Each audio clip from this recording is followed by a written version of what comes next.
কিছু ভার্ব রয়েছে যার পজিটিভ রূপ রয়েছে, আবার কিছু ক্ষেত্রে কিছু ভার্ব রয়েছে যার পজিটিভ রূপ নেই, সেই ক্ষেত্রে আমাদের let, make, help, get, have এই 5টি ভার্ব এনে পজিটিভ করতে হয়। তো আমরা দেখে নেই কোন কোন ভার্বের পজিটিভ রূপ রয়েছে। দেখো তাহলে দেখো কিছু কমন ভার্ব এর পজিটিভ রূপ পাশে দেওয়া হয়েছে, এগুলা প্রায়শই বিভিন্ন পাবলিক পরীক্ষায় বিভিন্ন ভাবে প্রশ্ন আসতে দেখা যায়। যেমন দেখো ইট, ইট মানে কি দেখো যে খাওয়া, ইট মানে খাওয়া, তাহলে দেখো ফিড মানে খাওয়ানো, তাহলে ইটের পজিটিভ ফর্ম হচ্ছে ফিড।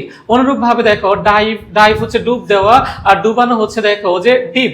আবার দেখো লার্ন, লার্ন অর্থ হচ্ছে শেখা, আর টিচ, টিচ মানে কি শেখানো, তাহলে লার্নের পজিটিভ ফর্ম হচ্ছে টিচ। অনুরূপ ভাবে দেখো যে ফল, ফলের হচ্ছে ফল অর্থ হচ্ছে পড়ে যাওয়া, আর দেখো এর পজিটিভ হচ্ছে ফেল, ফেলে দেওয়া। দেখো তাহলে ইটের হচ্ছে ফিড, ডাইভের হচ্ছে ডিপ, লার্নের টিচ, ফলের হচ্ছে ফেল।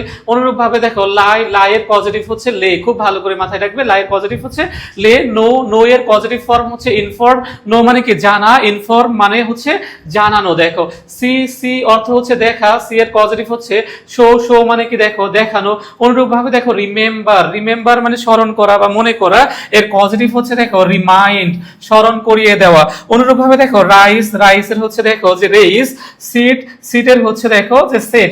এই বিষয়গুলো একটু মুখস্থ করে নাও, তাহলে তোমরা অনেক উপকৃত হবে। প্রায়শই এখান থেকে বিভিন্ন ভাবে প্রশ্ন আসে। তাহলে আমি আবারও রিপিট করতেছি, ইটের পজিটিভ হচ্ছে ফিড, ডাইভের হচ্ছে ডিপ, লার্নের হচ্ছে টিচ, ফলের হচ্ছে ফেল, লাইয়ের হচ্ছে লে, নোয়ের হচ্ছে ইনফর্ম, সি এর হচ্ছে শো, রিমেম্বারের হচ্ছে রিমাইন্ড, রাইসের হচ্ছে রেইস, সিটের হচ্ছে সেট।